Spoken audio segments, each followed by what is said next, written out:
राज्यामध्ये समोर इलेक्शन आलेलं आहे. लाडक्या बहिणीसमोर सरकार झुकली का? ह्याचं आज एक इथे मी स्पष्टीकरण देत आहे. तर नगरसेवाची इलेक्शन आता समोर आलेली आहे.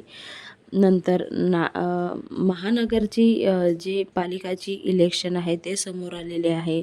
जिल्हा परिषदची इलेक्शन, बँकची इलेक्शन, तर ह्या सगळ्या इलेक्शन समोर आलेल्या असून सरकारला आता कुठं ना कुठं चिंता व्हायला लागलेली आहे की आम्ही जेवढ्या महिला अपात्र करू तेवढ्या महिला चिडतील आणि कुठे ना कुठे सरकार महिलांमुळेच सत्तेमध्ये आलेली आहे. महिलांनी त्यांना जिंकवलेलं आहे.